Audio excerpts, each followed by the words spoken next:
Mesdames, Messieurs, bonsoir. Alors on le croyait mort, mais non, il bouge encore. Le premier générique de la première édition Corsicaser.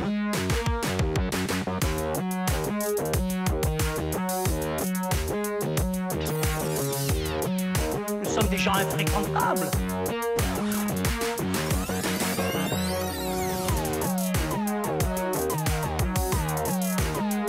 Abbiamo fatto qualcosa di bello.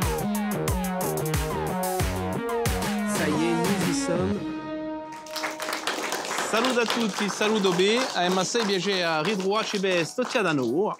Buonasera Sebastian, vediamo insieme il programma di Stotia da noi. E stasera parleremo di un evento ritorno di Rick Fradigili in a scena per un one-man show assieme attore e realizzatore si brucerà dappertutto in Corsica e anche un altro per parecchiate, volta così a uso primo amore a scena.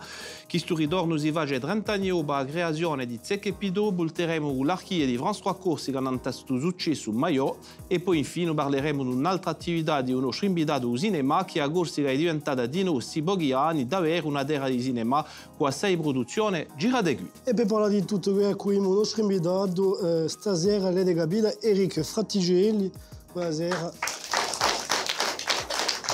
Allora, è dei 55 anni, si dei babui di famiglia, un vero astiaccio, ma vostro paese di Abedra di Verde, si è stato famoso prima sotto il cognome di Pidò, in Deudio Zecche Pidò, che è formato con Jacques Leporazzi, e poi dopo una carriera au cinéma, intanto attore e realizzatore, buttato in tanta scène, ça vous manquait trop la scène Oui, c'est les gens qui me manquaient, parce que la scène, on peut monter, mais s'il n'y a personne, ça sert à rien. C'est le contact avec les gens, bien sûr que ça me manquait, oui. Qu'est-ce qu'on ressent? Qu'est-ce qu'il y a de différent par rapport au cinéma quand on monte sur scène devant un public on appelle ça un spectacle vivant. Et ben voilà, c'est vivant, ça porte bien son nom, c'est vivant, c'est l'instant T. Il y a le risque de se tromper, mais du coup, il y a de l'adrénaline. On a ses sourires en face, ses yeux. On voit des gens qui sont venus juste pour oublier un peu leur tracas quotidien, comme tout le monde. Et ils se laissent transporter dans l'univers de ce que vous avez écrit. Et je sais pas, il y a un échange...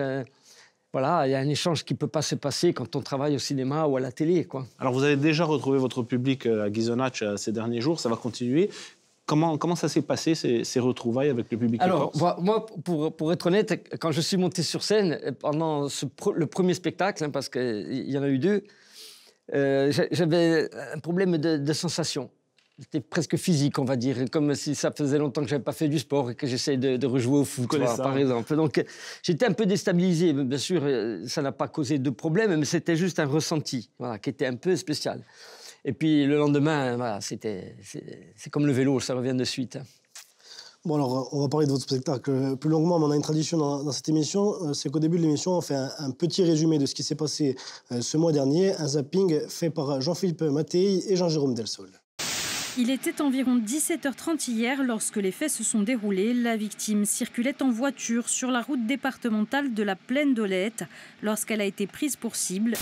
Le nombre très élevé d'homicides doit nous préoccuper et ça n'est pas l'actualité immédiate de ce soir qui me démentira à nouveau.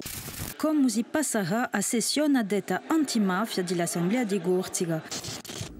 Personne n'a fait ce qu'ont fait le Conseil exécutif et l'Assemblée de Corse, à part en Sicile. Il n'y a pas une collectivité, ni en France ni en Europe, qui a posé les termes du débat. Bien sûr, je siégerai au groupe Horizon dans la suite de ce qu'est Laurent Marcangel, qui est devenu ministre. Je crois en vous, je vous aime et je souhaite travailler avec vous. Un calendrier a été fixé, conformément aux orientations du président de la République pour la Corse, pour aboutir à une évolution constitutionnelle fin 2025. Ce calendrier sera respecté. Il y aura, vous le savez, 3 conseillères et conseillers exécutifs qui vont quitter ce conseil exécutif. Antonia Lugiani, Flora Mattei et Alex Vincigue. 14 heures après l'avoir quitté, revoilà les asséistes dans l'enceinte d'Armanche, à une arrivée attendue, accompagnée de fumigènes. Et oui, un derby reste un derby. Financièrement, la situation est encore pire. La DNCG, le gendarme du foot français, a relégué à titre conservatoire le club en national à l'issue de la saison. Les dettes s'établiraient autour de 7 millions d'euros. Ce que tu ne peux pas avoir avec de l'argent. tu peux l'avoir avec beaucoup d'argent. Les lumières de la révélation féminine est attribuée à Giovanna Benedetti. Giovanna Benedetti. Bon, alors on a vu beaucoup d'actualités, souvent dramatiques. Le rôle du comique en Corse, est-ce qu'il n'a pas encore plus d'importance faire rire alors qu'il y a toute cette actualité dramatique? Mais je dirais pas qu'en Corse, hein, en fait. C'est ça, c'est un peu notre mission, entre guillemets, de dire aux gens, oui, il s'est passé des trucs pas très beaux dans la société, mais regardez, on peut quand même passer des bons moments et se divertir, et être plus léger, mais tout en étant plus profond peut-être, parce que je trouve que l'amusement est plus profond que le drame. C'est une source d'inspiration, l'actualité. Beaucoup de personnes qui écrivent s'inspirent aussi de ce qui se passe autour d'elles, mais l'actualité en tant que telle, les journaux, la télé... Moi, l'actualité, quand elle raconte quelque chose que je trouve absurde ou... Enfin, ça en devient comique, quoi, des fois. Il y a des absurdités, qu'elles soient politiques ou autres, hein, des décisions de fous. Je ne sais pas, moi, des décisions politiques sur une nouvelle loi, un nouvel impôt, voilà, imposé parce qu'on a des chiens, voilà. Les pauvres retraités qui ont leurs petits chiens, déjà, ils n'ont pas beaucoup d'argent, en plus, on va les taxer. Voilà. Quand j'entends des aberrations comme ça, je dis, est-ce qu'ils avaient besoin d'aller faire des études à l'ENA pour sortir une connerie pareille? Non. Voilà, ça, c'est des trucs qui des fois, me suscitent. Il y a une tradition en Corse des chansonniers, Tintin Pasqualine, et puis après Mascone, qui ont beaucoup regardé ce qui se passait dans l'actualité pour en rire et nous faire rire. Ça manque aujourd'hui en Corse, cette liberté de ton sur l'actualité, sur ce qui se passe dans la société? Alors, c'est pas un manque de liberté de ton, c'est un manque de gens pour le faire, tout simplement. Voilà, aussi, peut-être. Là, et ça dépend de personne d'autre. Il faut y aller, quoi. Il faut y aller, il faut tenter. Alors évidemment, c'est pas simple, hein, parce que pour se faire connaître, vous êtes obligé de commencer dans des petits endroits, des petits bars. Vous n'allez pas forcément en vivre au début. C'est un trajet très long pour pouvoir vivre de ça, surtout en Corse. Et puis après, au début, on ne pense peut-être pas pouvoir dire tout ce qu'on veut dès le début, quoi. On soigne aussi sa scène. Là, c'est déjà, on s'auto-censure, on ne s'en sort pas. Non, mais c'est vrai. De toute façon, ils trouveront toujours quelque chose à dire. Il y aura toujours une association ou quelqu'un qui va dire « il a dit ça, mais il ne fallait pas ». Aujourd'hui, on peut rire de tout. On pourrait rire de tous les sujets qu'on a vus dans le zapping, par exemple. Pas du tout. Non, on a beaucoup moins de liberté qu'avant, ouais, ça c'est sûr. Je ne comprends pas. Soi-disant, on évolue, mais au niveau de la liberté, non, c'est un rétrogradage. Vous autocensurez? Vous vous autocensurez? Non, c'est pas que je m'autocensure, mais il y a des trucs que je ne veux pas aborder. Voilà, il y a des trucs où on peut blesser les gens ou quoi. Ça, j'ai pas envie. Moi j'ai envie que les gens viennent et se divertir. J'ai pas envie d'en faire rire certains au détriment des autres qui vont être blessés. Par exemple, je pourrais pas rire, je dis des bêtises, mais je sais pas, sur un fait de société où il y a eu des morts et tout ça, moi ça me plaît pas. Voilà. Bon, en tout cas, vous êtes bel et bien de retour. On va parler de votre spectacle avec Oswaldo Dioumez et l'entrée de Jean-Philippe Mattei.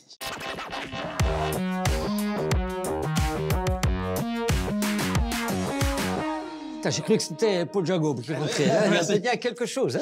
J'ai un peu moins de poids. Un petit air lointain. Paul Jacob est jeune. Hein. On lui en fait une soupe.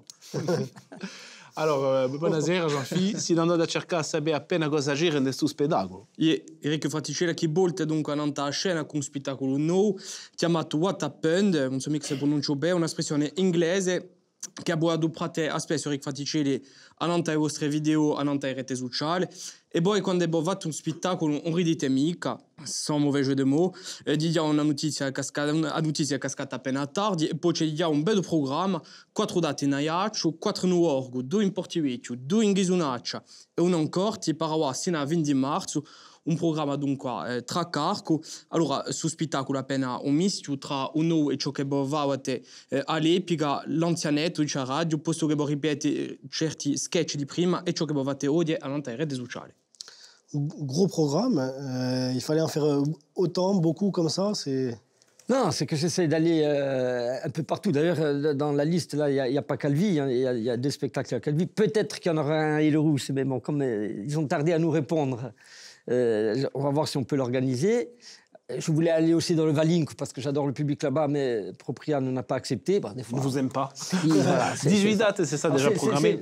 Non, je crois qu'il y en a 16 du coup. 16. On devait en faire 18. Peut-être cet été aussi. Peut-être cet été, si le programme de mon travail me le permet, et avec plaisir, parce que l'été en plein air, c'est super, quoi. Ça fait 15 ans que vous n'étiez pas produit sur les scènes corse, à peu près. Tout seul, disons, parce que j'avais joué en pièce de théâtre sur scène. Qu'est-ce que ça vous fait? Est-ce que vous partiez au final sur quelque chose de nouveau? On voit que vous repreniez certains anciens sketchs, mais comment vous vous réadaptez? Tout à fait, c'est un mélange. En fait, comme c'était les 30 ans, j'ai demandé aux gens de voter pour les sketchs. Et j'explique d'ailleurs dans mon spectacle que ça s'appelle le système démocratique, parce que je me dis qu'autant il y a un député dans la salle, et comme ça, il apprend ce que c'est. Et donc, ensuite, pour ce qui est des vidéos, parce qu'il y a des vidéos qui ont fait des millions de vues sur mes réseaux sociaux, je n'allais pas évidemment projeter des vidéos, j'en ai fait des sketchs, et puis il y a des nouveautés, effectivement. Voilà, c'est un mélange de tout ça. Et les sketchs qui ont été choisis par le public qui a voté, est-ce que vous auriez choisi les mêmes, vous, si vous avez... Non, il y en a deux qui n'ont pas été choisis, du coup, ça me fait un peu bisquer, mais je respecte. Je respecte le choix. Je voulais les jouer et ils n'ont pas été choisis.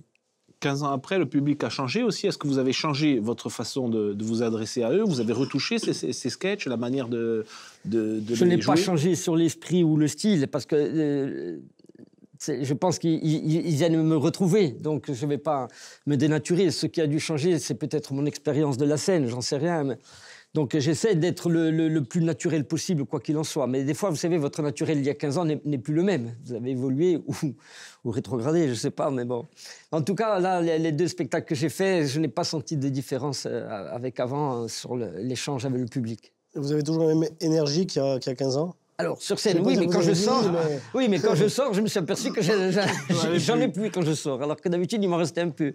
Là, je sors les poches vides. Alors, au-delà de faire rire, il y a aussi un message, souvent, que l'artiste porte à la société. Quel est le vôtre, quand vous écrivez? Alors, c'est vrai, et plus spécialement dans ce spectacle, où j'ai consacré à peu près 6 ou 7 minutes du spectacle, où je fais descendre un peu sur mon regard de la société mondiale, hein, je ne parle pas que de la société corse, où je dis, en faisant un peu d'humour quand même, ce qui, à mon avis, est intolérable. Voilà.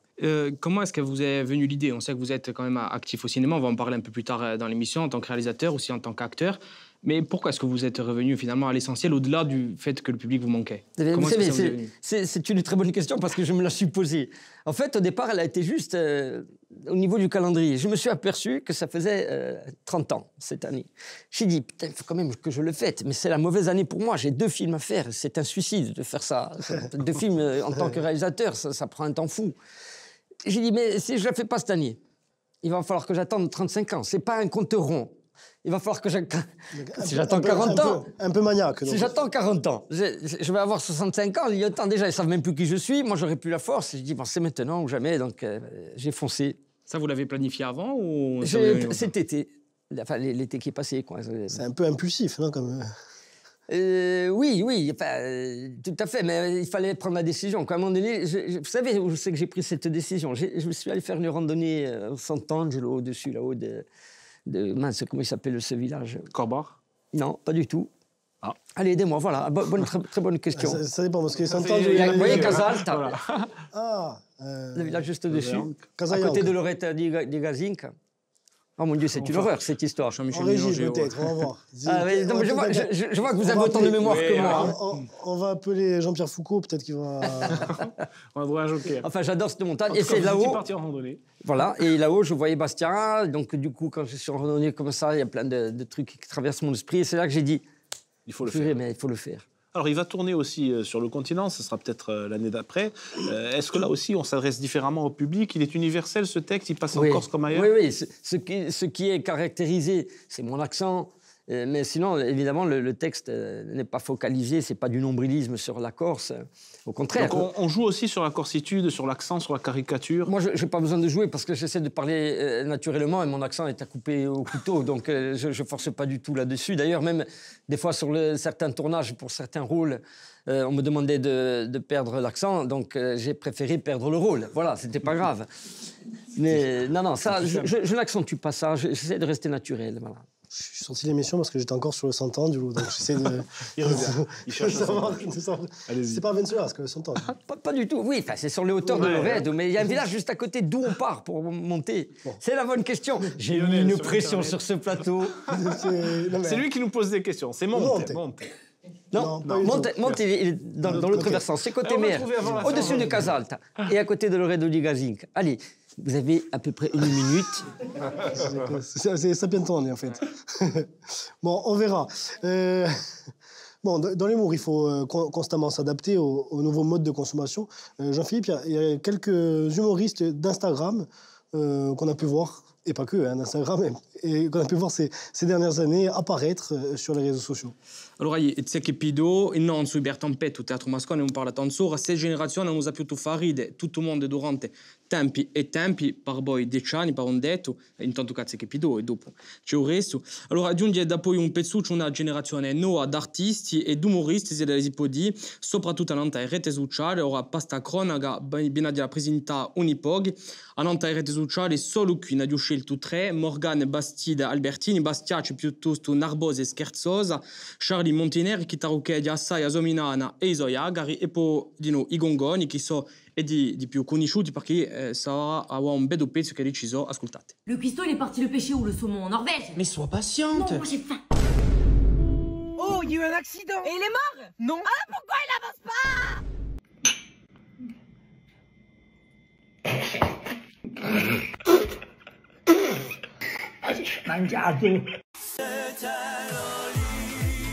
À chaque fois que je pars avec mes chiens pour les promener, il y a ce con d'Atreus. Tu vas venir ici, Atreus. Tu vas venir ici. Hein, marcher pour se détendre. Et là, ce Atreus, viens ici. J'ai l'impression d'être dans le film 3, quand il est devant la porte de Troie et qu'il crie Hector. Hector! Hector!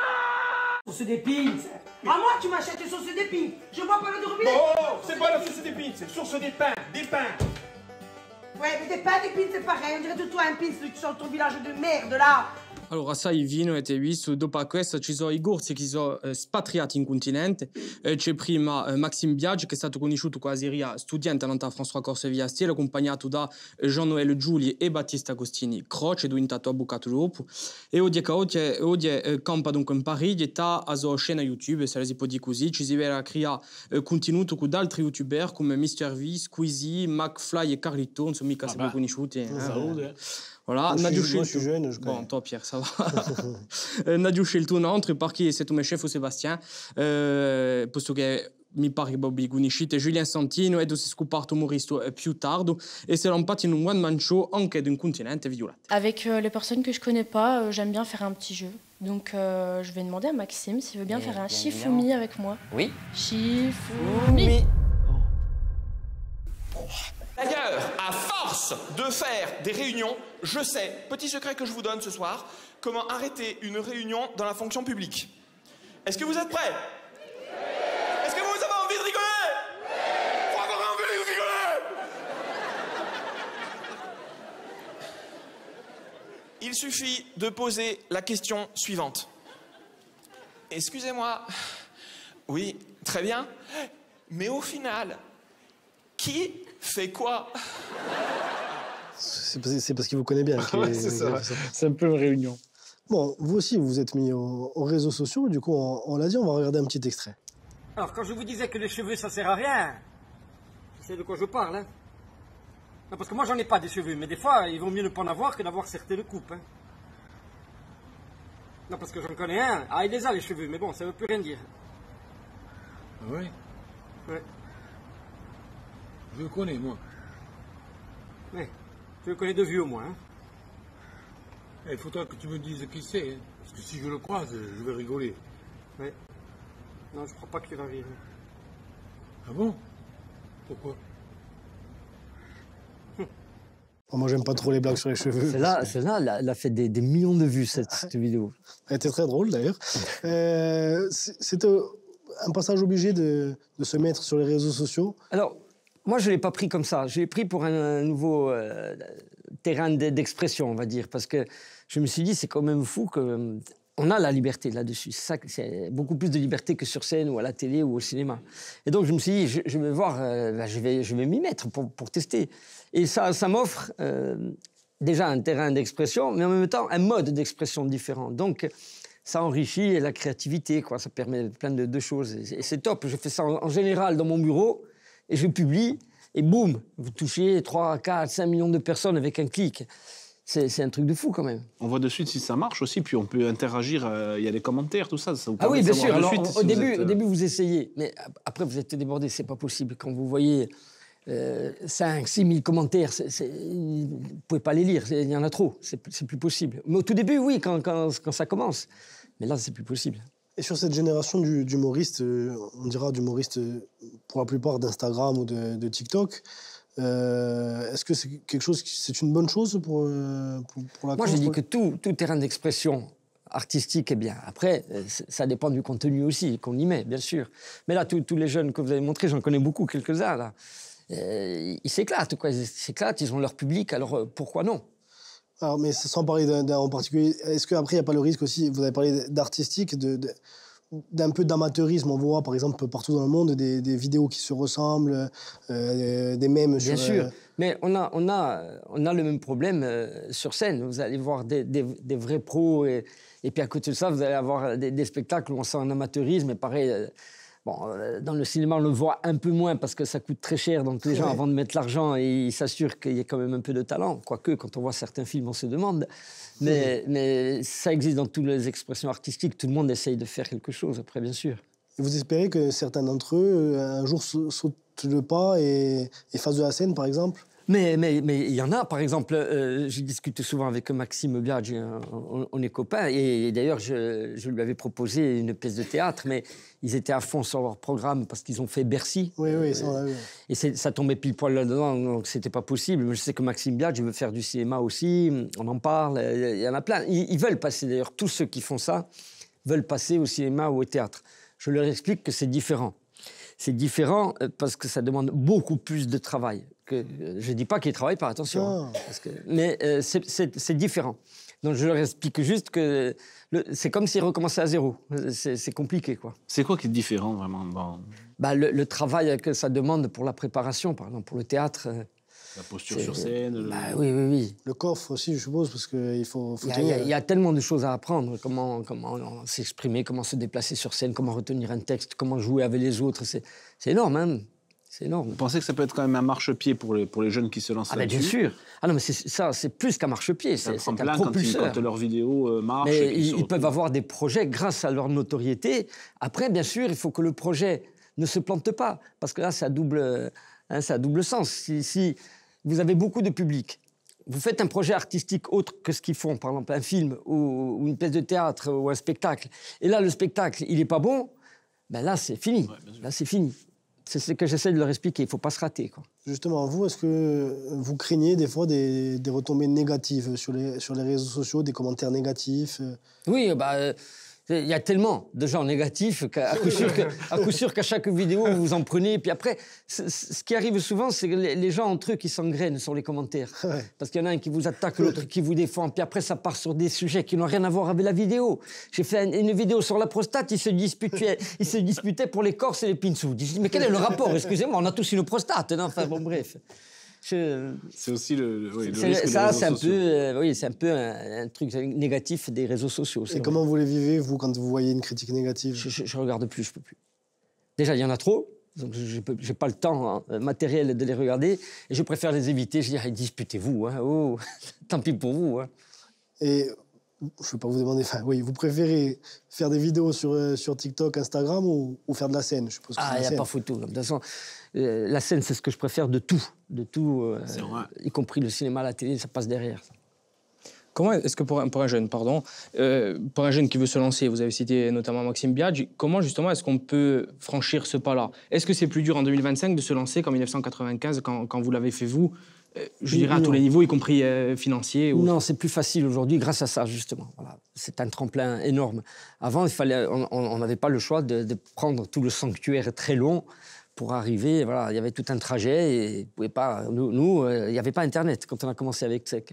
Donc, on a commencé dans les petits bars, les petits restaurants, 20 personnes, ils mangeaient, ils ne vous regardaient même pas.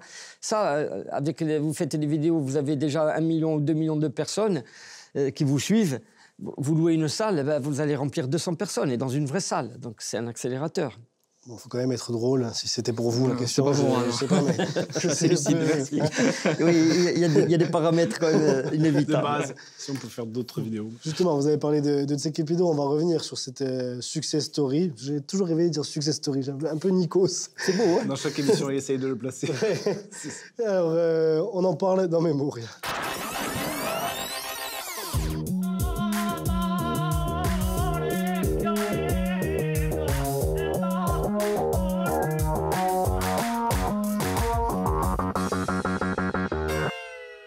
Alors, simili nulu 1995, quando due astiaci facevano la scommessa di formare un duo comico, uso nome Tseke Pido, un successo tremendo, da scena televisione, da Corsica a Parigi, voltiamo un tasto successo maior, quello di Nenette, Sabelle e di tutti gli altri, memoria di acconciato da Jean-Philippe Mattei e Jean-Jérôme Delsol.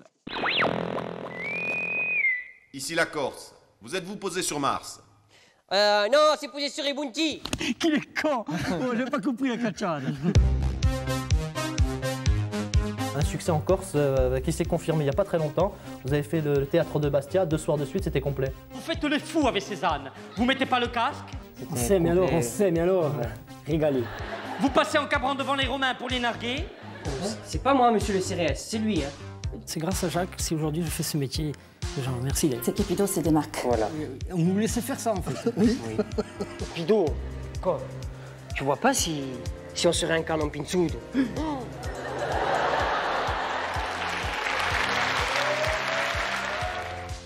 La prochaine fois que tu fais pas les 2 fois, tu le sais que papa, il te frappe si tu fais pas les 2.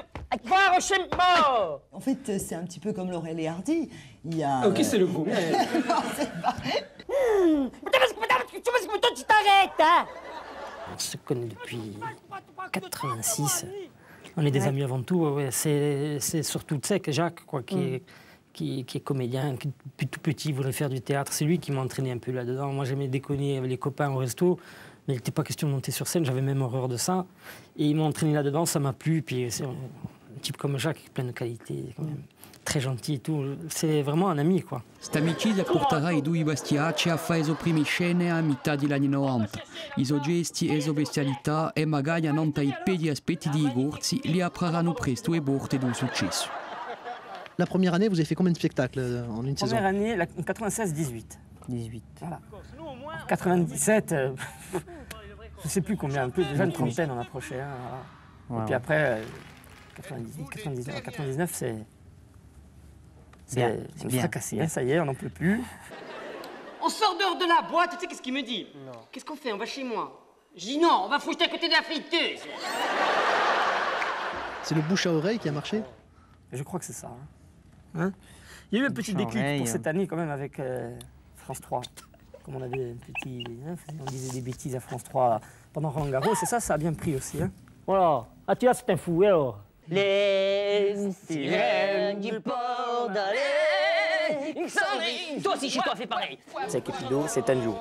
Mais on pourrait presque dire que c'est un trio. Pas sur scène, évidemment, parce qu'on ne pourrait pas... Là, il faut partager à 3 après, et puis bon. Il s'appelle Yann, Tseke Pido et Yann, ça craint. Et qui c'est Yann? Eh ben voilà, justement. Yann, c'est celui... C'est l'impresario. C'est un technicien. Qu'est-ce qu'il fait encore? Il fait à manger des fois. Non, ça non.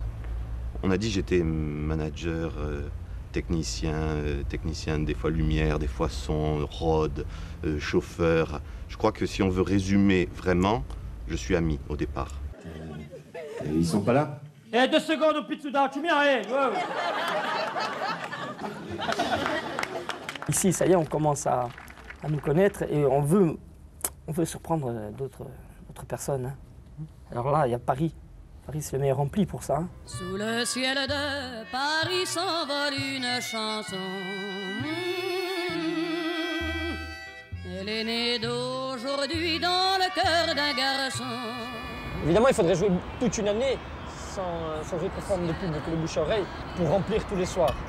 Là, en fait, paradoxalement, au lieu de nous offrir des portes vers d'autres scènes, directement, c'est des gens de la télé qui sont venus au spectacle et qui, soit dans des projets d'émission, soit même dans des projets de films, pensent à nous et on se rencontre, on discute de ça. Autant ça n'a rien donné, mais il y a des contacts. émancipe-toi. Je lui dis, fais du cinéma. C'est grâce à moi qu'elle fait du cinéma. Hein. Ouais, parce que moi, je lui dis, vas-y, fais. Hein. Je lui dis, fais du tennis, elle aurait gagné au tennis. Hein. Je lui dis, fais du cinéma, tu vois. Je lui dis, mais enfin, on reste en contact téléphonique. Fallait pas en faire une loque, quand même. Enfin, sans déconner. En plus, tu avais déjà une voiture de loque.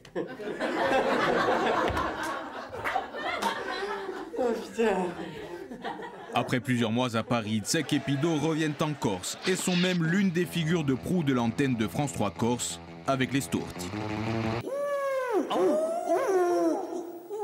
Où sont nés les Storti? Voilà la question. Où? Mes respects, shérif Léon. Les deux humoristes se lancent par la suite dans le cinéma. Il était une fois dans l'ouest de la Corse ou l'enquête corse, toujours avec le même ton comique, sans avoir peur des clichés. Nous condamnons la violence, mais pas les auteurs. On a l'impression qu'avec l'enquête corse, le succès de l'enquête corse, c'est un peu l'attente du public va un peu dans ce sens-là, quoi. L'attente du public, oui, mais on ne peut pas résumer l'humour corse au cliché non plus. Oui, mais est-ce que vous n'allez pas être victime de cette mode, quoi, et être obligé de donner ce que les gens ont envie d'attendre? Oui, constamment. Mais c'est là l'intelligence de l'histoire, c'est d'essayer de fabriquer un spectacle avec des clichés pour attirer les gens, et ensuite avec ce qu'on veut montrer. Pendant quelques années, scènes et plateaux se superposent avant le coup d'arrêt définitif en 2005. 11 spettacoli, Jacques Leporati e Enrico Fraticelli lavoravano più vari dei Bastiaci quanto la Iacini. In 10 anni di carriera comune avranno marcato la storia di Amagagna e di l'umorismo corso, prima che la sua carriera un pelliesse nuove assai sfarente. Quoi? Qu'est-ce que vous voulez? Il n'y a personne. Personne. Dégagez.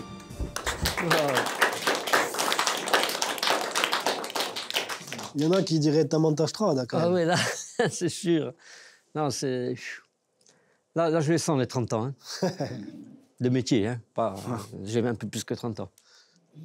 Vous vous attendiez à vivre une telle aventure à l'époque, quand vous avez... Non, pas du tout. Non.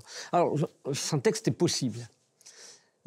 Dès qu'on a fait le premier spectacle qui était voué à ne durer qu'un soir pour fêter la fin de nos études, quand on a vu réagir le public comme ça, c'était au petit théâtre qu'il y a dans l'école de Tog, on s'est dit, ouf, on ne pensait pas que ça allait faire rire comme ça. Et on est sorti du spectacle, on a dit, mais il y a peut-être un truc possible. Après, ça ne se fait pas comme ça, bien sûr. La preuve, il a fallu tant d'années pour y arriver.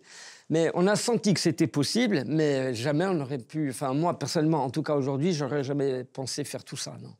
Et au départ, comment elle est née, cette idée de monter sur scène? Vous vouliez faire d'abord professeur de philosophie, c'est ça? Oui, tout à fait. Moi, la scène, tout ce qui était artistique, ça ne m'attirait pas plus que ça. Voilà. Et en fait, c'était Jacques qui était passionné par ça depuis petit. Et il faisait partie d'une troupe amateur sur le continent. On était étudiants là-bas. Il m'a demandé de l'accompagner parce que sa voiture était en panne.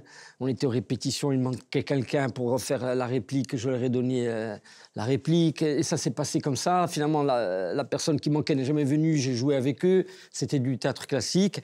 Du coup, je suis un peu monté sur scène. Mais bon...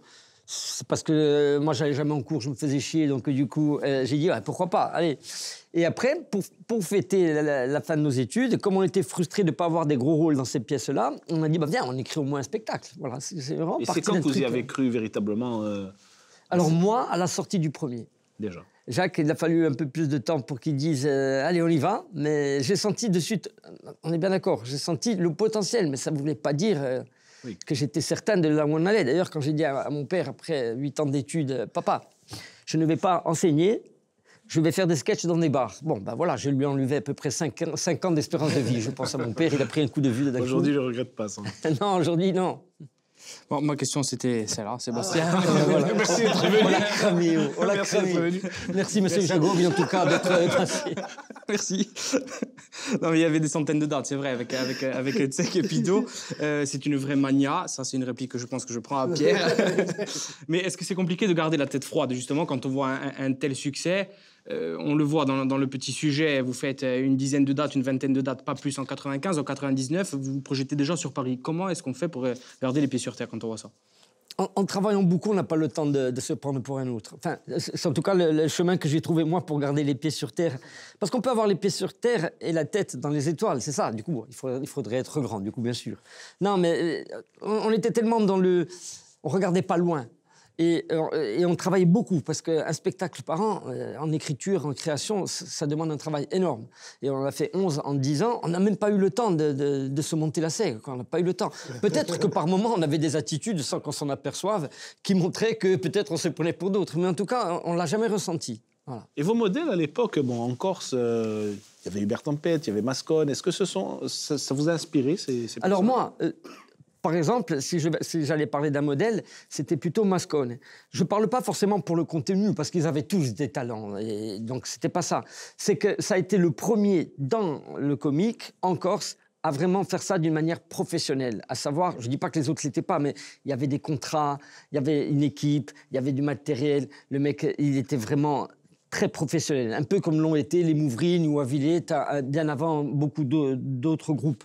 Donc lui, ça a été un exemple sur ça. Je me rappelle au début, il me disait, si tu fais les choses, il faut les faire bien, d'une manière professionnelle. Et lui, il l'a fait à une époque où ça n'existait pas en Corse quand même. C'était un pionnier là-dedans. Et au niveau plus général, plus national, les personnes qui ont pu vous inspirer en tant que comique ou en tant qu'acteur? Votre idole, c'est de Funès. Louis de Funès, exactement. Moi aussi. Louis de Funès, je ne parle pas forcément pour son style, hein. C'était pour sa mentalité. C'était un mec qui travaillait comme un malade. Vous savez que même quand il était star, tous les matins, avant de partir sur le tournage, il répétait à peu près une demi-heure devant son miroir les scènes qu'il avait à faire. Pour dire, j'y vais pas comme ça, quoi. Le type, il disait, le rire, c'est du sérieux. Et après, il arrivait avec des propositions tous les matins au réalisateur. Et c'est là-dessus qu'il m'a servi d'exemple. Encore une fois, sur le professionnalisme. Bien sûr, il me faisait rire, bien sûr. Mais ça, tout le monde. Alors, on a parlé de Mascone, et lui, il faisait aussi des sketchs en langue corse. Oui, au départ, et après, il les a fait en français, c'est vrai. Et vous, au départ, avec les Sturz, ça vous arrivait de faire des sketchs en Corse. Vous vous sentiez moins à l'aise sur scène ou c'était pour toucher un public plus large? C'est pas ça, c'est que nous, on s'adressait à notre génération, et notre génération, dans la rue, elle ne parlait pas corse. Ça ne veut pas dire qu'en famille ou au village, on ne parlait pas corse, mais le langage quotidien et les références, du coup, sur lesquelles on s'appuyait pour faire rire, elles étaient en français. C'était juste ça. Et on l'a vu, vous êtes produit notamment au Palais des Glaces, à Paris. Comment est-ce que vous étiez vu par les humoristes du continent? On sait que vous avez, par exemple, travaillé avec certains. Mais une fois que vous arrivez à Paris, vous vous produisez là-bas, comment ils réagissent à ça? Alors, on arrive à Paris, on joue là-bas au Palais des Glaces, qui est un super lieu pour ça, hein, qui était très connu. Bon, il existe toujours, d'ailleurs. Et on a effectivement des comiques qui sont venus nous voir, des comédiens, des réalisateurs, puis notamment Gad Elmaleh, avec qui on a travaillé, du coup. Il n'y avait pas de regard exotique de leur part, quoi. D'ailleurs, Gad Elmaleh n'a pas fait cette erreur parce que lui-même venait du Maroc. Après avoir passé un an au Québec, il est arrivé à Paris et il vivait ce qu'on avait vécu. Donc, beaucoup de comiques arrivent de province. Donc, ils sont rares, les comiques typiquement parisiens. Ils font pas rire, les Parisiens. À Paris, quand on est à Paris, on n'a pas envie de rire. Ils ne savent pas ce que c'est. Rire, eux, que c'est quoi? Donc, c'est des gens qui nous regardaient simplement d'un point de vue artistique. Je n'ai pas senti ce regard-là. Ça n'a jamais été une question, en fait. À part la vôtre, mais sinon, je vous magagne.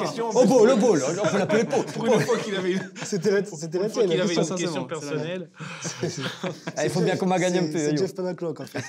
Alors, quand il a fallu arrêter ce duo, quand ça s'est présenté, vous l'avez regretté quelque part, les routes se sont séparées? Non, je vous explique. On n'a pas voulu arrêter le duo. On s'était dit, ça faisait 10 ans à fond, on avait une peur bleue que le public se lasse de nous. Ça, c'était un traumatisme. Alors, qu'est-ce qu'on a fait?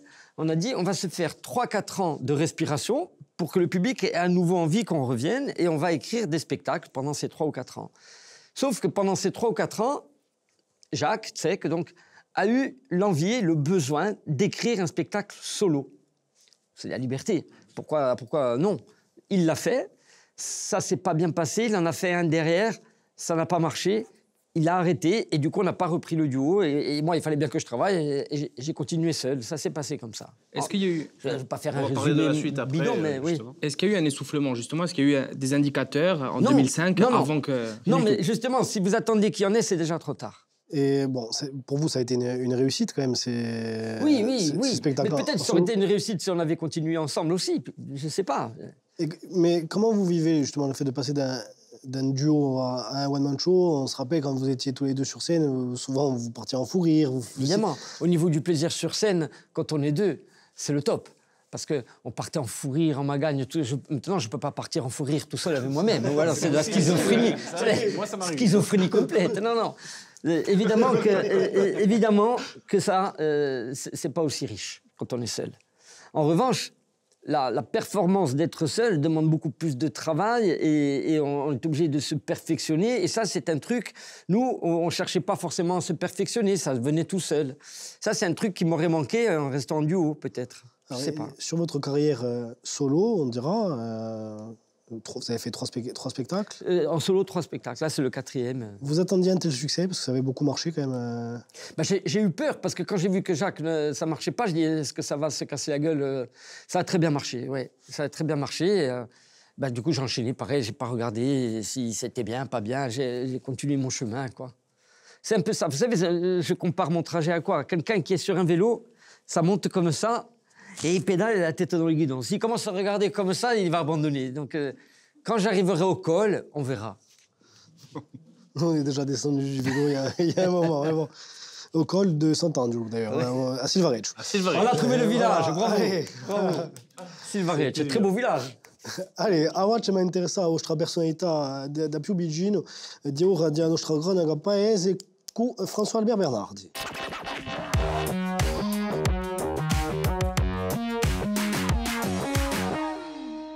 Allora, buonasera François Albert. Allora, le moette di un paese, ma di un berro assiaccio che abbiamo guidato un plateau e si è andato a bere isoi in Bastiglia. In Bastiglia, on va appena uscire, poi abbiamo cominciato per Montesoro, tra Montesoro e Lubino, si è stata all'Iwa de Gualla, do casale 59, e in questi quartieri c'era 6 paesani, danno che venivano dai paesi installati in città, e come pareti Bastiglia, a seguito è stata installata verso di Vuriani, e qua abbiamo scontrato 2 di vostri più grandi van che hanno scoperto d'arte intanto che commediante. Sono i amici che mi hanno detto, quando siamo tutti insieme ci va gérer assai. Voilà, tu vas gérer assai, nos amis amics. Il avait son petit attroupement. Quand on voyait un attroupement comme ça, on pouvait dire qu'il était dedans. Hein. Il était au milieu et voilà. Je prenais le café à Aix quand on était là-bas, on allait lui rendre visite. Quoi. Un certain M. Vincenzini qui était professeur à Aix et on discutait d'école et tout ça. Il me dit, Monsieur Fraticelli, il dit, vous vous trompez. Votre fils, il ne va pas faire prof. Il peut faire prof, mais il ne va pas faire prof. Il va faire des spectacles. Et j'en ai parlé à ma femme. Elle m'a dit, non, mais après, peut-être ça va lui passer. Peut-être. Mais il avait bien vu. Hein. Perché noi vogliamo che prima andrà a scuola, che lo riuscisse a scuola. E ci ha fatto piacere, perché è andato all'università e tutto, ha avuto il suo diploma. Dopo, quando è giunta, ha detto, mamma, maman et papa, je vous ai fait plaisir. Mais les premiers spectacles, il les faisait. Il avait trouvé un jour, il avait été au Roi Merlin, enfin c'était... Et il est arrivé avec plein de tuyaux de canalisation, de tuyaux en 40. Je dis, qu'est-ce qu'on va faire? Ben, je vais faire une scène avec ça. Comment? Ah, on arrive, il faisait un propriano. Il avait monté tout ça, mais tout petit c'était, hein. Il savait comment ça, et les tuyaux, il les a traînés, je ne sais pas combien. Et après, il a acheté une scène, après, voilà. Hein, mais il avait de l'imagination. Hein. Siamo contenti, enfin, sinava, hein. Spero che la continuerà, hein. Voilà, siamo fieri.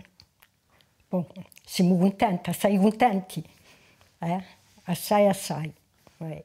Alors, ils ont toujours été là, vos parents, pour vous accompagner à chaque spectacle? Des parents extraordinaires. Là, ma mère, je la connais par cœur, elle était stressée à mort. Là, ça se voit, elle bégaye presque. Elle a du mal, elle est très timide. D'ailleurs, moi, j'ai été timide très longtemps, je le tenais de ma mère. Ma mère, quand on arrivait chez le docteur ou chez quelqu'un qui avait des bonbons, qu'on nous tendait le bonbon, elle me tapait pour dire non, Pierre-Michel, bonbon, non, ça se fait pas. Tu vois. Voilà. Donc, du coup, j'étais toujours traumatisé. Elle m'a mis la pression, elle a dit. Jusqu'à présent, ça va, on verra. Oui. Elle a dit, oui, non, elle a pas fini. E poi questa versione di Amagagna, di Scherzo, è venuto da qui, da Bastia, Lubino, Montesoro, questi quartieri, c'était Bastia di Dando, hein, dis-nous. Je pense que c'était ma nature. Et mon père m'a raconté que sa maman était comme ça. Et mon père est un peu comme ça aussi. Vous savez, il y a des tas de gens, même si on ne fait pas ce métier, qui sont comme ça naturellement dans leur entourage. Ils ont envie de rire parce que finalement, la vie peut être un théâtre, si on veut. Et on a beaucoup ça en Corse. Hein. Regardez, dans les bars, c'est des théâtres tous les jours. les espaces de vie comme ça, les espaces communs. Il y a des gens qui ça m'agagne et ça déconne. Et, je sais pas, c'est pour apporter un peu de sourire dans la vie, quoi. Et ça, je crois que je l'ai naturellement. Même si j'avais pas été à Loupine ou si j'avais grandi au Havre, peut-être c'était plus compliqué. Mais... non, mais même au Havre, je suis sûr qu'il y a plein de gens de bonne humeur qui déconnent dès le matin. Vos parents, ils vous ont toujours suivi sur toutes les dates de mes parents, ouais. Non, mais je vous dis, ils sont extraordinaires. Ils ont un peu paniqué quand j'ai dit je vais faire les sketchs dans les bars, mais ils étaient là. Et ce dont ils parlent, là, les tuyaux en plastique, que je vous donne une explication, parce que vous allez dire, il est fou, il achète des tuyaux en plastique. On n'avait pas d'argent et on n'avait aucune aide, déjà, à l'époque, de la part des institutions. Et on ne pouvait pas acheter des ponts pour mettre les rideaux. Donc, j'avais eu l'idée de dire, on va prendre des tuyaux de canalisation et on va mettre juste le rideau dessus, comme ça, pour se changer derrière. Et voilà, on l'a amorti, hein, les tuyaux. On l'a amorti. Revendu. Et après, petit à petit, vous savez... C'est pas une idée d'Yann Bénard, ça, par hasard. Non, l'idée était de moi. Mais Yann Bénard était déjà avec nous à l'époque. Ah, oui, il était déjà avec nous. Capable d'avoir ce genre d'idée. Et après, on ne gagnait pas beaucoup d'argent. On était obligé de vivre chez nos parents. J'avais quand même 26 ans. C'était ma copine qui me payait le restaurant. Je n'avais pas d'argent. Parce que le peu qu'on gagnait, on a acheté un micro, on a acheté des haut-parleurs, on a acheté des spots. On a tout réinvesti de suite. Pendant 2 ans, on n'a pas eu d'argent. Et nous, on dit que c'était difficile au début. Hein. Ils nous ont parlé d'ailleurs du spectacle de Toga, justement, où vous étiez à peine quelques centaines, que vous citiez précédemment. Et de ce spectacle, finalement, vous avez fait un grand chemin, jusqu'à venir à produire des films. Des films, et aujourd'hui, on voit qu'il y a encore des amis à vous qui vous suivent depuis tout ce temps. On va en voir d'ailleurs un autre. Namiji Asaïwitcha. Oh, Eric, on se connaît depuis le début de Tsek et Pido. Voilà. On se connaît donc... Ça fait un certain nombre de décennies, donc je ne sais pas, 25, 30 ans peut-être, donc depuis le début. Maintenant, je suis devenu le monteur de ces films, donc on travaille ensemble, donc il fait l'écriture, moi je suis sur le tournage avec lui. On monte le film en temps réel, on va dire la première partie, l'ours, et après on travaille à la maison. Voilà, donc je m'occupe de tous ces longs métrages. Il tire tout le monde vers le haut, c'est quelqu'un qui est très fidèle en amitié. Il emmène toujours ses amis avec lui dans son travail. C'est-à-dire, s'il va réussir, il emmène le train de ses amis avec lui. Donc c'est quelqu'un de très fidèle. C'est un bourreau de travail. Un bourreau de travail. Après, on passe de très bonnes soirées ensemble. C'est pas le pido qu'on voit... C'est pas le fou qui fait tout le temps le fou. C'est pas Belette, quoi, dans le clan. C'est pas ça. Nous, on le connaît ici en Corse, les FADG, les pidos... Quand on discute avec ceux d'ailleurs, dans ce monde du cinéma, qu'est-ce qu'on en dit, qu'est-ce qu'on en pense? C'est quelqu'un d'extrêmement respecté. Il connaît beaucoup de monde et beaucoup de monde veulent travailler avec lui. Des grosses boîtes. J'ai assisté à des dîners où les gens le sollicitaient, mais vraiment assez lourdement. Et il est fidèle, que ce soit en amitié, en production, il commence avec des gens, il va jusqu'au bout avec eux. Et c'est quelqu'un qui est souvent séduit dans le business. Il connaît beaucoup de monde et respecté parce que c'est un gros travailleur. Il s'est enfermé des années dans un garage pour écrire des livres, des films, des pièces de théâtre. Il avait un tableau en disant voilà, telle année je ferai ça, telle année je ferai ça. Il a fait un chemin de vie. Donc il n'y a pas beaucoup qui font ça. Donc il s'est fait un chemin de vie, il s'est mis des objectifs. Et il s'y tient et puis il y arrive. Hein. Il y arrive. Il m'a balancé là. Ce que j'allais dire, il vous définit vraiment bien, c'est-à-dire qu'on voit en train de rire, mais c'est vraiment très cadré, peut-être chez vous. Ouais, ça doit être psychiatrique, hein, je sais pas. Mais tout ça est vrai. Dans le garage du parking de mes parents, ce garage, je crois que je l'ai pris en 2008. Je tournais les débuts de Mafiosa dedans, dans cette période, pardon. Et je me suis dit, bon, maintenant, qu'est-ce que tu vas faire? Justement, je savais pas encore... Jacques avait arrêté, et je dis, qu'est-ce que tu vas faire? Bon, j'ai fait un plan. Un plan qui arrivait jusqu'à peu près 2020. Un plan où je me suis dit, il faut que tu fasses 2 ou 3 spectacles. Après, il faudrait que tu fasses des films, des ci, des là. Mais des films, je ne pensais pas être réalisateur, par contre. Je le disais, jouer dedans, les écrire éventuellement. C'était dans mon plan, effectivement. Et tout ce que j'ai fait aujourd'hui, ça faisait partie du plan. Par exemple, Inestimable, c'était un plan que je traînais depuis celui-ci, 2005. Donc vous avez bien réfléchi la chose, et justement, tout ce travail, je crois que ça a impressionné quelqu'un. Il y a quelqu'un qui vous servait beaucoup d'exemples, hein, finalement. Je crois qu'on va la voir, qui va nous témoigner aussi, puisqu'elle a joué dans Inestimable. Va nous révéler ce que vous êtes. Chaque fois, je suis impressionnée quand il me raconte tout son parcours et ce qu'il a fait pour en arriver là. Donc moi, bien sûr, c'est mon exemple, mon père. Je suis hyper fière de lui, de tout ce qu'il a fait. J'ai appris assez tard déjà qu'il était en fait acteur. Donc je crois que je l'ai appris quand j'avais 6 ans. Et au début, je suivais pas tellement ce qu'il faisait. Puis plus je grandissais, plus j'ai appris qu'il allait faire des films, qu'il avait joué dans ça, dans ci. Mais moi, j'étais plus émerveillée qu'inquiète. Hein. C'est vraiment une bonne personne. Franchement, c'est quelqu'un de très généreux. Je pense que c'est une de ses plus grandes qualités. Des fois, on dirait pas parce qu'il est stressé, il est assez nerveux, mais quand il aime quelqu'un, il aime vraiment quelqu'un. C'est la plus belle critique, ça. Ah, je suis ému. Normal. C'est la plus belle critique qu'on peut avoir. C'est la même émotion qu'à la fin de votre spectacle sur Faites des gosses et bonne chance, d'ailleurs, où vous étiez comme ça. Oui, parce que vous savez, vous faites des enfants, vous essayez de faire de votre mieux. C'est difficile d'élever des enfants, il n'y a pas de sens exact. Et donc, vous faites de votre mieux. Et après, vous essayez de donner toutes les armes. Et moi, ce qui me plaît, c'est qu'elle ait compris, qu'elle ait retenu qu'il faut travailler beaucoup. C'est pas pour dire le travail, mais parce que pour obtenir des choses, ça passe par le travail. Il faut pas essayer de tricher dans la vie. Et que quand on est récompensé et qu'on a travaillé, c'est une récompense qui a beaucoup plus de saveur. Et je suis content qu'elle ait retenu ça, quoi. Voilà. Vous aimeriez qu'elle ait la même passion pour la scène, pour le spectacle? Non, je ne la pousse pas du tout. Je vais vous dire. D'ailleurs, elle l'a dit elle-même. Je ne lui disais même pas que je faisais ce métier. C'est un jour, elle est sur mes genoux, devant la télé, elle a 6 ans. Elle ne savait pas ce que je faisais. Et on regarde la télé, elle me voit à la télé. Et là, elle a un choc. Elle ne comprend pas, parce qu'elle est sur mes genoux, parce qu'elle n'avait pas la notion d'enregistrement. Oui. Et là, je l'ai terrorisée. Je dis, mais comment tu peux être à la télé, là, à la fois? Et là, je lui ai tout expliqué. Et elle commençait à comprendre, parce que quand je l'accompagnais à l'école, les autres enfants me demandaient des autographes. Elle ne comprenait pas ce que ça voulait dire. Et je lui ai tout expliqué. Elle a eu un premier choc. Donc, et puis après, elle a suivi ça. Et sur le film Inestimable, je lui ai proposé, mais elle n'avait jamais fait de film de sa vie. Parce que je l'avais vu faire une pièce de théâtre à l'école, comme tous les enfants. Et je trouvais qu'elle avait le truc. Alors, on a fait des essais. Elle s'est super bien débrouillée, mais je ne lui ai pas dit « Vas-y, fais ça ». Je lui ai juste dit, parce que je trouvais que c'est une bonne expérience pour les enfants, des jeunes comme ça. C'est une expérience incroyable, même pour le travail plus tard. Et là, j'ai un autre rôle à lui proposer, mais jusque-là, je ne lui ai rien dit. Je ne lui ai pas dit « Est-ce que tu veux faire une école de cinéma, des cours de théâtre ?» Rien. Elle fait ses activités, son sport, ses copines, ses copains. Et là, quand je lui ai dit « Ça te dirait un autre ?» « Ah ouais, super, parce que je me suis éclatée. » Voilà. Elle ne rêve pas de faire ce métier. Mais quand je lui propose, elle est hyper contente. Voilà. Alors, vos proches, ils vous ont défini, c'est un peu la face cachée. On connaît l'artiste, le comique, qui monte sur scène et qui fait rire tout le monde. Mais cette sincérité, cette fidélité en amitié, cette force de travail, ce sont des atouts nécessaires quand on veut créer des choses comme vous avez bien... Je ne pense pas que ce soit nécessaire, parce qu'il y en a plein dans ce métier qui n'ont pas ces valeurs-là, on va dire. Je n'emploierai pas le mot qualité, parce que... Non, mais il y a plein de gens dedans qui ne sont pas du tout fidèles, qui n'ont rien à foutre, qui sont individualistes et ils réussissent quand même. C'est juste parce qu'ils ont du talent. Pardon ? Vous en avez souffert ? Vous avez eu des... Non, enfin, ouais, oui, par moments on dit... Du cinéma, notamment, oui, j'en ai un peu souffert, mais pas plus que ça. Non, je les ai écartés de ma vie. Voilà, c'est peut-être cette continuité aussi qui paie aujourd'hui, hein, avec ces films qui sortent chaque année. Peut-être que ça a contribué, mais en tout cas, ça a été... Je suis content d'avoir grandi dans un quartier à Loupine, parce qu'on avait cet état d'esprit.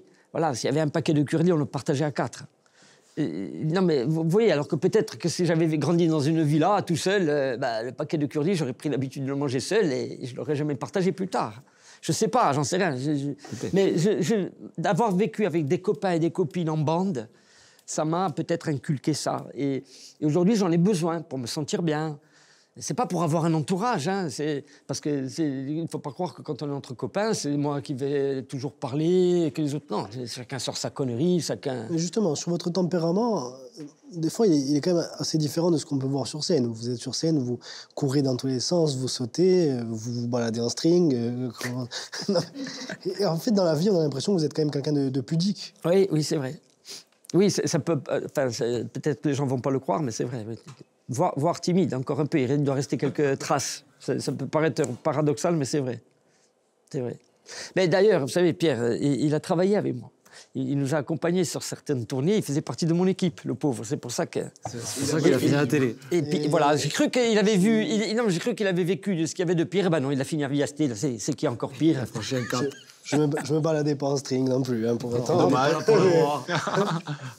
Alors, il y en a un autre qui a fini à Viastiel, justement, qui vous a accompagné pendant des années. Vous nous l'avez refilé ensuite. Et il n'a pas pu être là ce soir, mais il vous a fait un petit cadeau, on regarde. Salut Vradé, malheureusement je ne peux pas être avec toi en Corse aujourd'hui puisque regarde la rue, tu la reconnais? Je suis à Paris, Palais des Glaces.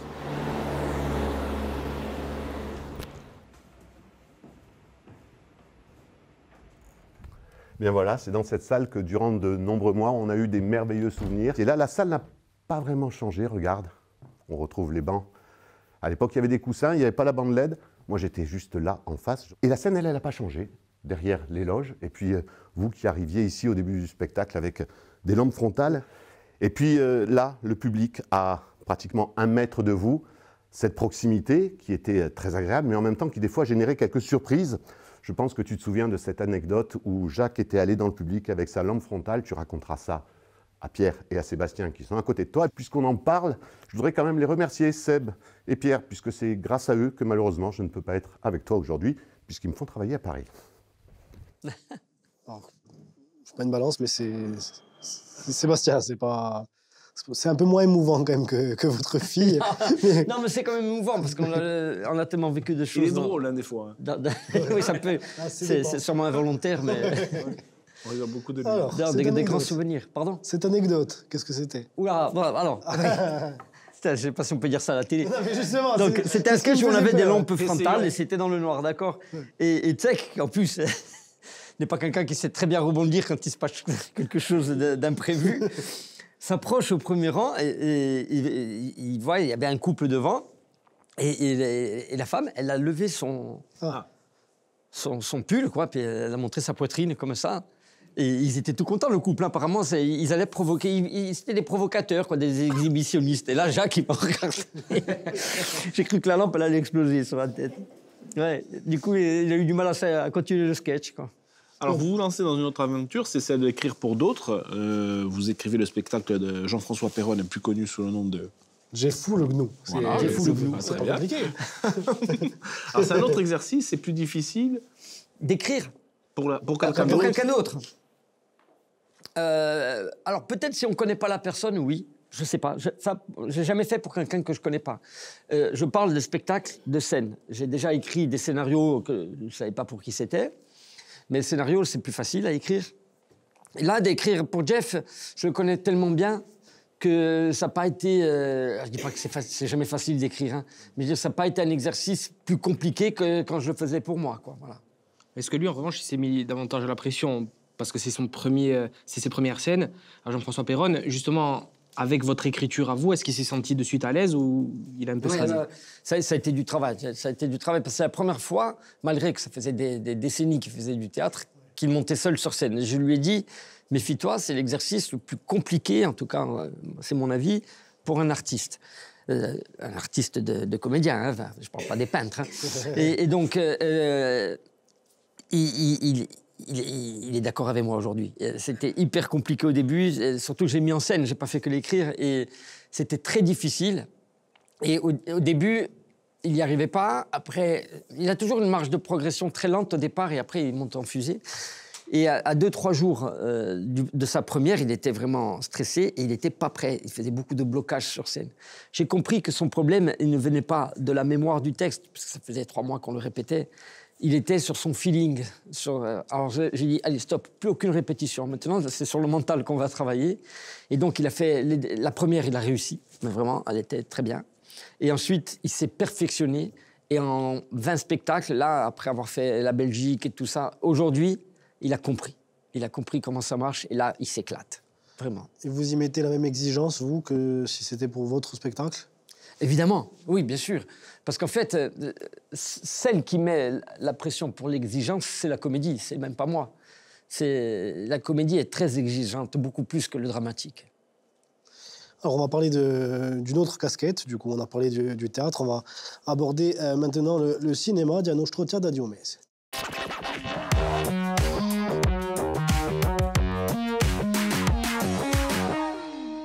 Alors Jean-Philippe, on ne compte plus les tournages, on le disait, en Corse ces dernières années, et plus particulièrement cette année.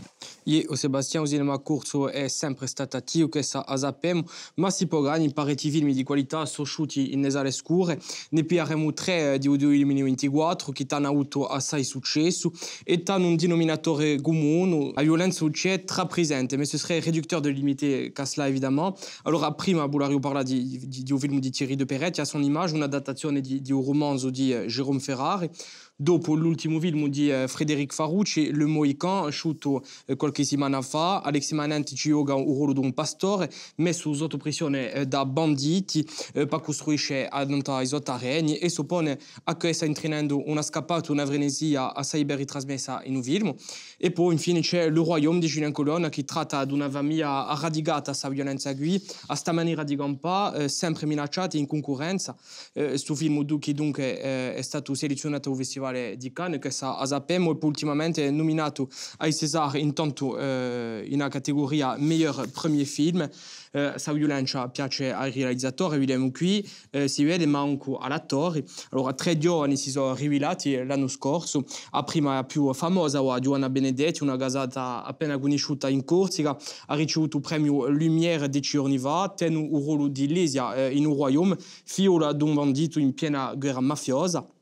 Andrea Cossu dopo Ayacino che è semplicemente gioca in 3 film e poi infine c'è Clara Maria Laredo scusate, Lupignesa come me mais apparemment elle a pris tout le talent et on a pu la retrouver justement dans le film de Thierry de Peretti intanto che Antonia fotografa in una redazione di stampa Corse Matin anche da piatti in una società in pieno movimento a livello politico soprattutto e basta violenza pur se la poduinta con cliché ananta e tematiche di film c'è anche in Egumeri Eric Fraticelli poi ne aveva tutti 3 si può gagni permis di costruire 640.000 entrate le clan 250.000 e inestimabile 260.000.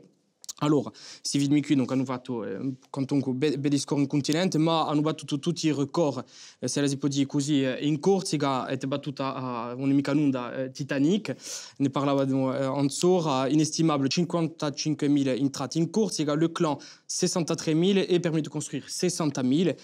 E c'è sempre fatta fine a fare di soldi, di mangiare e d'armi, di speculazione fondiaria immobiliare nei film più seri o che facciano ridere, allora caricature ou pas.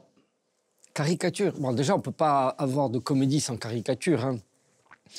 On exagère toujours les traits. Quand on veut faire rire sur quelqu'un, par exemple, je ne sais pas, je vais dire, je vais essayer de caricaturer Pierre, donc, qui est obligé d'attacher son truc jusque là-haut. Je ne sais pas pourquoi il a peur qu'on voit le haut de son col. Il est comme ça, regardez là. Parce que mon père, c'est Demis Roussos. Ben voilà, oui, ben voilà, mais il a peur de montrer ses poils. Bon, donc, je suis obligé de caricaturer... C'est la régie, généralement, qui me demande ce genre de choses, messieurs. Je suis obligé de caricaturer ça pour faire rire, parce que sinon, ça, si je dis juste il a le col fermé, voilà, je suis obligé d'exagérer en disant il a plein de poils, c'est une horreur. La comédie, ça marche comme ça, en tout cas. Et puis, Camorra, lui, il a bégayé 10 fois pendant sa chronique et Camorra...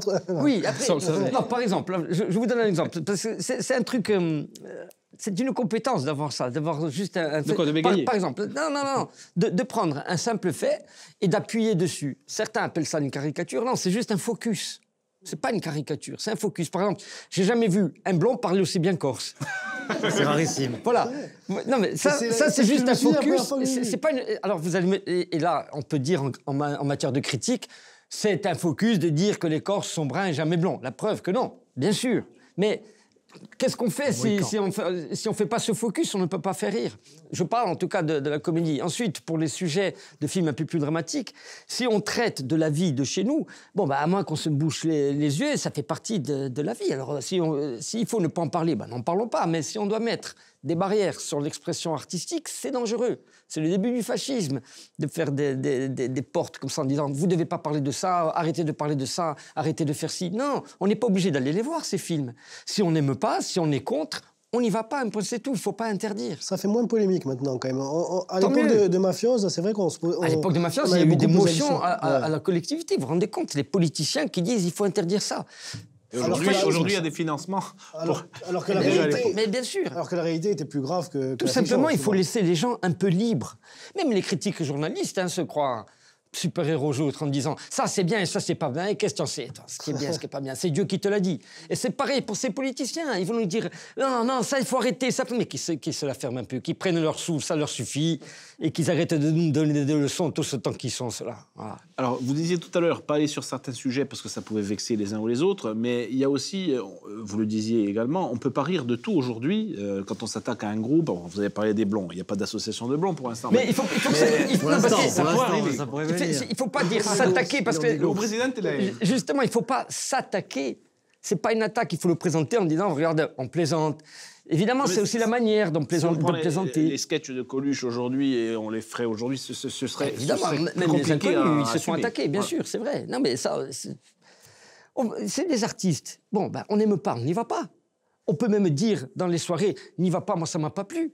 Ça, on a le droit. Mais interdire, non. Ça, quand on interdit l'artistique, c'est le début du fascisme. Et alors, pourquoi pas brûler les livres aussi, comme avoir, quoi. Non. Alors, sur le cinéma, parce que c'était le thème de la partie. On y est dedans.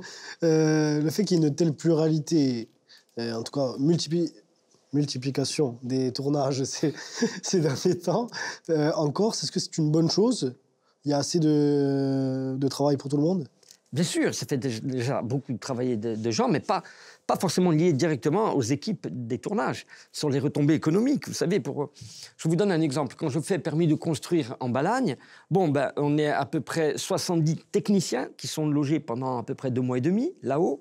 Les transports, ils mangent sur place. Donc, vous imaginez le nombre de nuitées multiplié par 70 personnes, ce que ça peut représenter. Il y a ensuite tous les comédiens.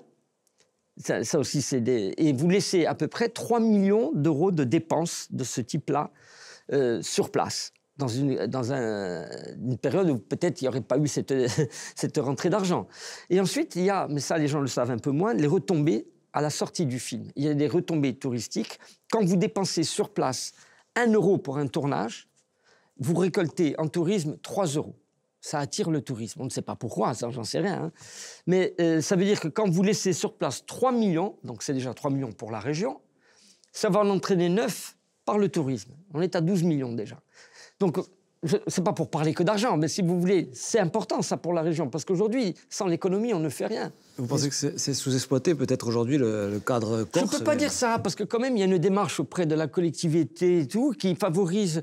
Je ne vais pas tout le temps leur taper dessus. Non, ils favorisent ça. Non, je ne pense pas que ça... Je pense qu'ils aident quand même. Est-ce qu'il y a matière aussi à parler d'autres thèmes que celui de la Corse, finalement avec évidemment qu'on peut, bien sûr. Mais le problème va se situer au niveau des maisons de production sur le continent. Si vous arrivez en tant que Corse, avec une identité aussi forte que la Corse et ce qu'on connaît de la Corse sur le continent, et que vous proposez une histoire sur juste un couple dans un village et qu'il n'y ait rien de corsitude, ils vont dire mais ça, je peux le tourner à Clermont-Ferrand, à Brest, et puis ça coûtera moins cher. Ça coûtera moins cher. Ça veut dire que le cadre corse n'est pas plus recherché qu'un autre. Ils vont nous demander de parler plutôt d'ici parce que c'est spécifique, voilà, c'est ça. Mais ça, c'est à nous de nous battre pour petit à petit écumer tous les sujets qui sont typiquement corse, entre guillemets, accrochés à la Corse en tout cas. Et puis après, voilà, au bout d'un moment qu'on a fait le tour, ils vont dire bon, ça va, c'est bon, ça on a compris, maintenant on peut passer à autre chose. On ne peut pas éviter de passer par là, à mon goût. Alors, vous avez 3 films à votre actif, Permis de construire, Le Clan, Inestimable. Quel est votre film préféré? Le Clan. Comment s'appellent les habitants de Hong Kong? Il faut tous les noms. Pourquoi? Il me correspond plus, c'est plus mon ADN, on va dire. Je suis pas en train de dénigrer mes 2 autres films, c'est pas du tout ça. Je vous parle sur le style, voilà. Même si c'est moins intéressant en tant que réalisateur de faire Le Clan, en tant que scénariste et comédien, et puis même spectateur de mes propres conneries et de mes camarades, parce que je suis pas seul à dire des conneries dans ce film, ça correspond plus à mon esprit, même l'esprit de Pido, on va dire. Quoi, ça a d'abord été une pièce aussi? Oui, ça a été une pièce, voilà, ça vient de la scène aussi, c'est peut-être pour ça que ça me parle un peu plus, oui. Et quand vous avez écrit les autres textes, est-ce qu'il y a d'une certaine manière une bride? Est-ce qu'on regarde vos textes, puisqu'ils sont destinés à la télévision aussi, au cinéma, mais aussi à la télévision et au grand public, du coup? Bien sûr, il y a plein de paramètres à prendre en compte, ne serait-ce que le paramètre économique. Si vous écrivez, voilà, mon film commence à Bastia, il y a un avion qui s'écrase sur la place Saint-Nicolas, quand vous allez arriver devant le producteur, il va dire « Mais où tu veux que je trouve l'argent pour faire cette scène ?» J'exagère le trait, mais c'est pour vous dire qu'il y a des contraintes économiques. Si vous commencez à faire un film qui se passe dans plein de décors différents, ça va poser problème. Pour le clan, ce n'était pas un problème, vu que ça se passait au même endroit. Mais ensuite, il y a aussi ce que vous racontez. Si vous allez heurter beaucoup de communautés, si ça va être dérangeant, votre film ne va pas pouvoir être grand public en cinéma et vous ne pourrez pas le voir à 20h50 sur les chaînes, ça va poser un problème aussi. Donc, il y a plein de paramètres. Un compromis pour vous aussi en tant qu'auteur, évidemment, finalement. Ou on fait l'artiste fou qui s'en fout et qui écrit, bon, il y a des fortes chances de ne pas pouvoir faire le film, mais il y en a qui arrivent quand même, mais ils sont très peu. Ou on prend en compte ça et on essaie de faire passer ce qu'on veut faire passer quand même, dans la petite place qui nous reste. On navigue. Quel regard vous portez sur les autres films qui sont tournés en Corse? Vous allez les voir moi, je suis content. Plus je vois de choses qui se font, mais pas simplement au cinéma. Même les artistes, les comédiens, ceux qui font des petits woman shows, des sketchs à Spartimouche ou ailleurs, c'est bien. C'est bien la diversité. Plus on voit de choses, mieux c'est. Au moins, on offre plus de choses différentes au public. Et le public est là, il pourra faire son choix. Moi, je suis content. En plus, les 3/4 des camarades qui ont fait ces films-là, c'est des copains à moi. On a commencé, Thierry de Perret, on jouait dans les mêmes films. Et puis d'ailleurs, le film de Farouch, là, le Mohican, ça s'appelle, c'est ça, hein? Et le sujet est pratiquement le même que celui que j'ai fait en tout premier dans un court-métrage, et ça a été fait par ton papa. Laurent Simon-Paul, le film s'appelait Le Tavone, c'était ça, c'était un monsieur qui possédait un petit terrain et il y avait des promoteurs immobiliers qui arrivaient. Le sujet, j'ai pas dit que c'était une comédie. C'était une comédie, bien sûr. Non, mais je suis pas en train de dire que c'est la même chose, mais c'était un sujet voisin.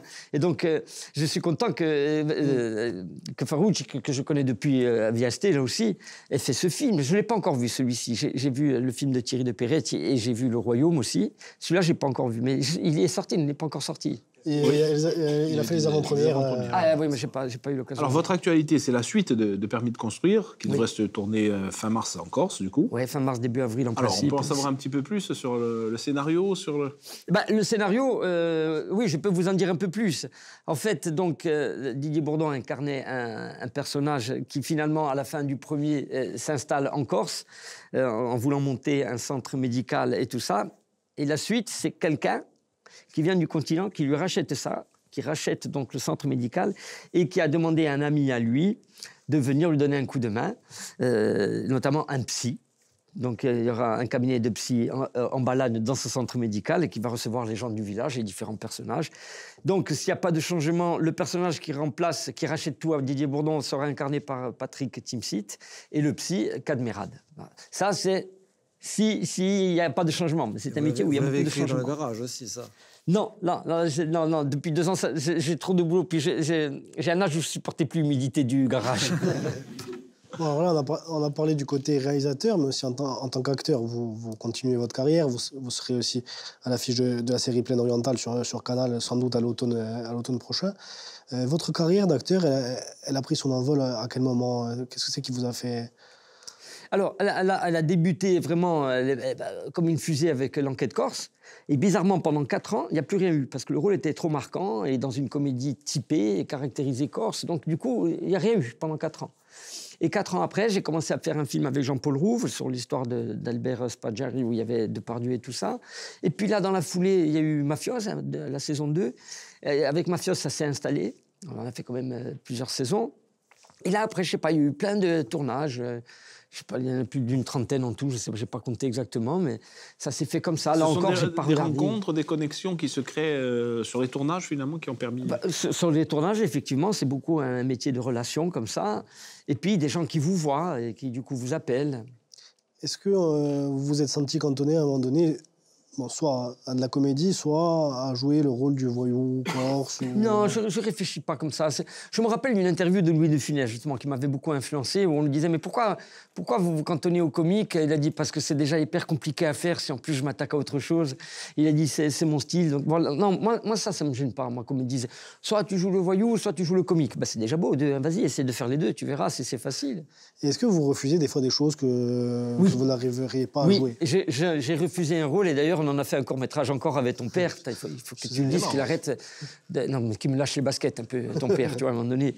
Oui, c'est le court-métrage coupé, ça m'est arrivé, on me proposait de jouer une personne qui était homosexuelle, mais c'était pas ça que je refusais, c'est qu'il avait une relation sexuelle avec une personne très âgée, et ça, je sais pas le jouer. Je sais pas tout jouer, moi, je suis pas un grand comédien, hein. Sinon, je serais au César ou à Cannes. C'est là qu'ils sont les grands comédiens. Comment est-ce que vous arrivez à vous renouveler? Parce que je ne vais pas faire celui qui va vous vieillir toute l'émission non plus, mais c'est un humour qui a aussi changé. La société a évolué. Vous avez vieilli aussi, l'humour aussi. Pardon, non, c'est pas une insulte. C'est pas vrai, 30 ans. Non, mais il a raison. Vous l'avez attaqué. Monsieur Jacob, il a raison. J'ai vu les images tout à l'heure, j'ai dit, purée, j'ai morflé quand même. Non, mais c'est pas une insulte, c'est pas au contraire, c'est pas une critique. Ça veut dire que vous êtes vivant si vous vivez ici. Non. La critique. Donc, c'était quoi la question? J'ai oublié. Comment est-ce que vous faites, justement? Maintenant, comment vous faites? Comment je fais, pourquoi? Non, mais comment est-ce que vous avez changé votre humour? Est-ce que la société ayant évolué, est-ce que vous aussi, vous évoluez? Peut-être, mais je ne m'en aperçois pas. En tout cas, j'ai la même approche, directe et spontanée, de rebondir ou sur mon envie ou quelque chose qui me stimule. Mais peut-être qu'elle a changé, mais je ne m'en aperçois pas. Ça, peut-être un regard extérieur sera plus apte à vous répondre là-dessus. On a parlé des films tout à l'heure ici. On a parlé des rôles que vous avez joués différents, mais est-ce que vous serez peut-être intéressé un jour d'écrire aussi des choses peut-être plus dramatiques, plus J'en ai écrites, bien sûr. J'ai déjà écrit des scènes dramatiques dans des films, notamment j'ai un peu participé à l'écriture de Mafiosa, mais j'ai déjà des histoires qui sont prêtes dans mon plan, où c'est des films, pas forcément dramatiques, mais pas comédie. J'ai un film historique que j'aimerais faire, mais bon, ça demande des moyens. Un film, une histoire d'amour, qui se passe en Corse. Vous voyez, il n'y a pas de violence, pas de trucs, enfin pas des trucs habituels, on va dire. Et j'aimerais bien traiter aussi le problème de la violence conjugale. Voilà. Alors, on parlait de ce besoin de rire, d'aider aussi les jeunes à se lancer. Aujourd'hui, vous avez une certaine dimension, vous êtes connu, reconnu. Est-ce que vous avez imaginé pouvoir faire peut-être une scène ouverte ou détecter des talents en Corse, comme on l'a vu dans d'autres endroits? Moi, non, je n'ai pas eu cette démarche, ça ne m'est pas venu en impulsion. Parce que, franchement, je peux pas, j'ai pas un cerveau énorme, moi. Hein. Et donc, je suis obligé de le ménager. Mais je trouve que ce serait une bonne chose, effectivement. Moi, je sais ce que je vais faire personnellement. Je vais monter sur mon site des stages de théâtre ou de cinéma, d'initiation à tout ça. Au départ, j'avais imaginé de le faire en présentiel, physiquement, mais ça voulait dire qu'il fallait que j'arrête tout le reste. Et ça, c'est pas possible. Donc, je vais simplement donner des cours de théâtre et de cinéma sur mon site, en distanciel, on va dire, comme ça se fait beaucoup maintenant, pour aussi transmettre et découvrir des talents. Ça peut permettre aussi d'aider... Moi, j'espère que je vais avoir quelques perles que je vais trouver et les accompagner vers eux-mêmes. Je ne compte pas leur apprendre quelque chose, je veux juste qu'ils accouchent de leur talent. Vous en avez déjà, là. Oui, mais ça y est, là, je les ai castés, là. Accouchement dans la douleur. Sur votre tableau, là, est-ce que vous avez prévu les 10 prochaines années encore? Non, je vous dis, ce que je vous ai dit, c'est les 3 films que j'aimerais faire. Voilà. Après, il y aura peut-être d'autres comédies, parce que c'est ce qu'on va me demander de faire. Et de monter cette école. Mais ça veut dire quand même 6-7 ans, ça. J'ai 55. Je ne sais pas si j'aurai la retraite à 62 ans, j'en sais rien. Non, mais après, là, je pense que ça peut encore changer. Après, je ne sais pas. En tout cas, en ce qui concerne ce métier, c'est ce que j'ai prévu. Mon plan s'est arrêté là. Après, peut-être que je vais écrire une suite à ce plan. Et sur la fin de ma vie, j'aimerais m'occuper des animaux, aider les animaux en souffrance. Mais ça, c'est personnel, ça n'a rien à voir avec mon métier. Ce spectacle, par exemple, il n'a pas une suite? J'ai envie de vous dire, par rapport au choix des gens, il y a de quoi en faire un second. Mais là, c'est pas que je me tire dans un pied, c'est que je me le coupe, le pied. C'est que je sais comment le faire et quand. Mais effectivement, il y a matière, oui. Il y a matière à faire un second 30 ans What Happened, parce qu'il y avait beaucoup de choix qui n'ont pas été satisfaits et qui faisaient partie des gens qui ont voté, mais qui ne sont pas dans le spectacle. Merci Eric Fratigé d'avoir été notre invité. Donc on rappelle votre spectacle What Happened, donc 16 dates en Corse, à retrouver sur votre site internet et plus tard une tournée sans doute sur le continent et ailleurs. Oui, on va faire toute la France, il y a la Belgique, la Suisse, il y a aussi à Marrakech, il y a à New York, à Miami. Bon. Ah oui. On viendra peut-être à New York. Et à Dubaï, à vous de choisir, allez, vous me dites. Ça va. Bon, merci beaucoup d'avoir été notre invité. Merci. Jean-Philippe, enfin Paul, et François Revert. Il a voté par procuration. Merci Sébastien, merci à vous. Ecco, Lotia da Sigon, Pie e Bultara da qui a un mese. Vieni via di qui. Niente più ti lega questi luoghi, neanche questi fiori azzurri. Via, neanche questo tempo grigio, pieno di musiche